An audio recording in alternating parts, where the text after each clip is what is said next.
Hey guys, I know I haven't made an update on schedule. That's for a really long reason that I don't want to explain because it's kind of personal. Not anything bad, I was just doing a few things, I was busy.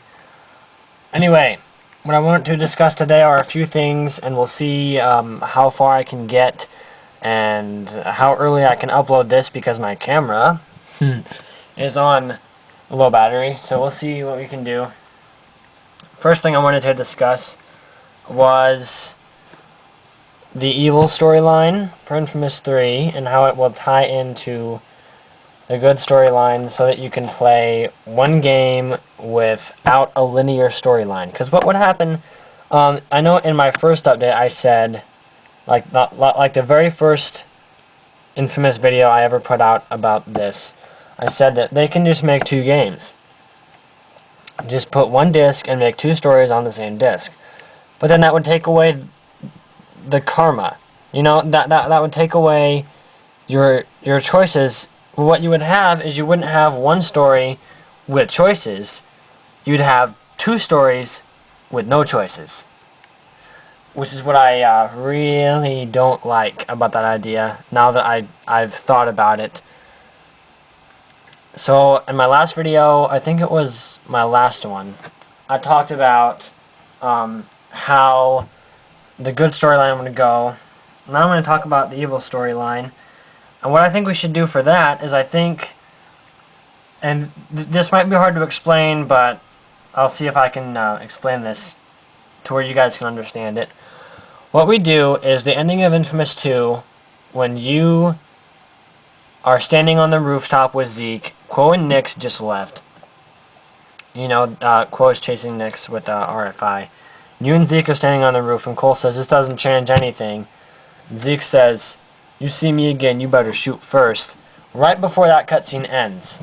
I think in Infamous 3 we need to have an added scene where Kessler pops out of nowhere, knocks Cole just straight out, just knocks him out cold. And then basically the evil ending from that scene forward was all an illusion. It was just a visualization that we saw that what would have happened if Cole had joined the Beast and became him.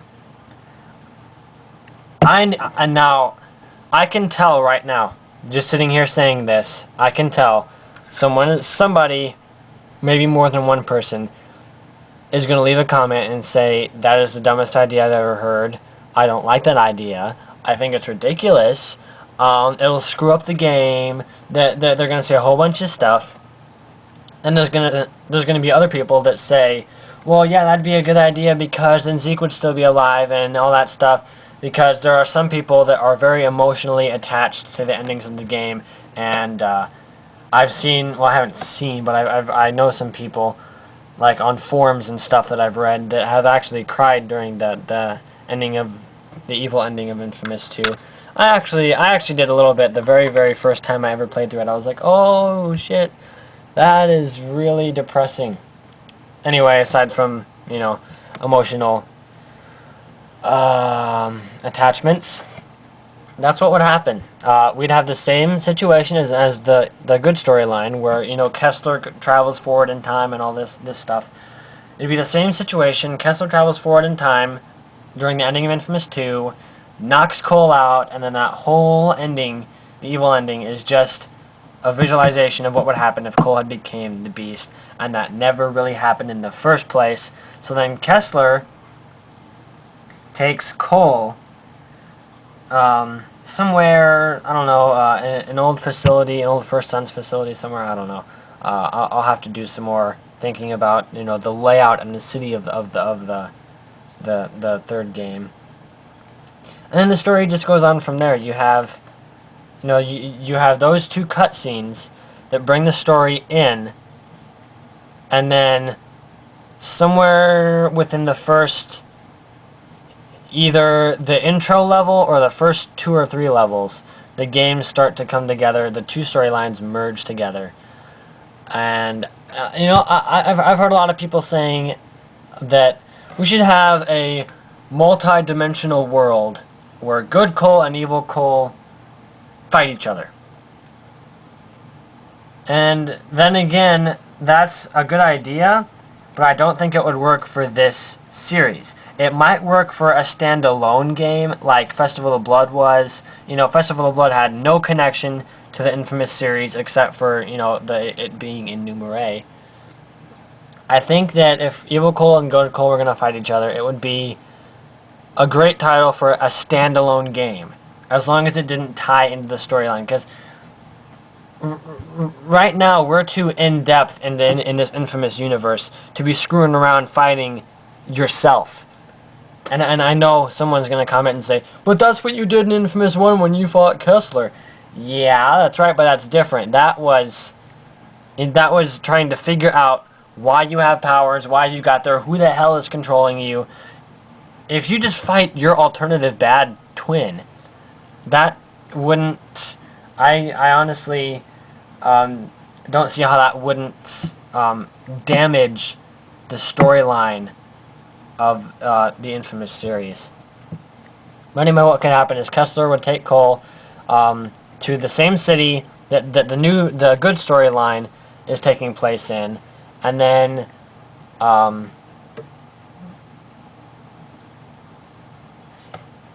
once Kessler brings Cole here and Cole wakes up, you know, he sees Kessler and all these people around him working on him, doing all this surgical stuff, and he's strapped down to his desk. We could have sort of the same thing in Infamous 2, or not Infamous 2, in the good storyline. We could have, when Cole comes back to life from the lightning strike on the boat, Cole and Zeke go to the same city as the evil storyline, so it's going to be the same place. And once they get there, they are abducted by the First Sons, and you wake up strapped to this desk being worked on and all this stuff, and you see Kessler. So we could have that. We could have the same merging intro scene, and then as you move along, you could have the choices and stuff, and we'd have exactly like in Infamous 1. We'd have Cole run through the choices in his mind first, and then he could say, you know, if this happens, blah blah blah blah blah, but if I do this, blah blah blah blah blah, and we could do that. I think that was another good thing. Now, what else I want to talk about? The second thing I want to talk about is the missing link between one of the missing links between Infamous 1 and Infamous 2. And I noticed this the other day when I was playing both games back to back. I played Infamous 1 for a few levels, and then I went to Infamous 2, and I did the story. What I realized is that during Infamous 1, when you complete a level, it always shows a comic book cutscene, and it always explains something, or there's like some cool little comic book sketch or whatever. And I'm sorry for the noise in the background. I don't know if you guys can even hear it, but the washer and dryer are running. So anyway, it had that little cutscene ending with the comic book style cutscenes, and I thought that was really cool. But while I was playing Infamous 2, I realized mostly all of the levels, mostly all of them, end with just the little thing coming in and saying, you know, the mission name, mission completed. It doesn't really explain anything to us. It doesn't give us any information at the end of the level like an Infamous 1 did. Like when you defeated Sasha, Cole would narrate the cutscene and he'd say, Sasha was a piece of shit before the blast and all this stuff. It doesn't do that in Infamous 2. Not as often. You don't get as much information out of it. And someone, once again, I'm going to predict what's going to happen. And because I predict this, someone is going to get mad at me. So, you know, basically by saying this, I'm screwing myself. But someone's gonna go on and comment and say, well, why do you need stuff to make sense? Why do you need to have information, all this stuff? The game was meant to be fun. I'm not trying to harass anybody or be mean or sound cruel to anyone that I don't know. But you obviously don't know the mechanics of a game story if all you're doing is for fun. If you want to play a game for fun, go buy Mortal Kombat. You know, that's that's end of story right there.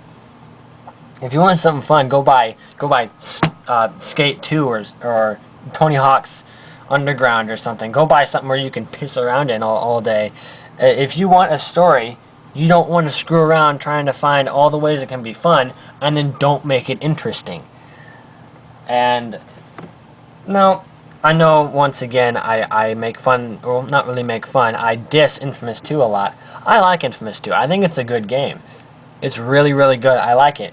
In a lot of ways, it's better than Infamous 1, but when it comes to the storytelling aspect, it's way, way down. Infamous 1 soared with the storytelling aspect of it, but when we came to Infamous 2, the story wasn't really emotionally charged.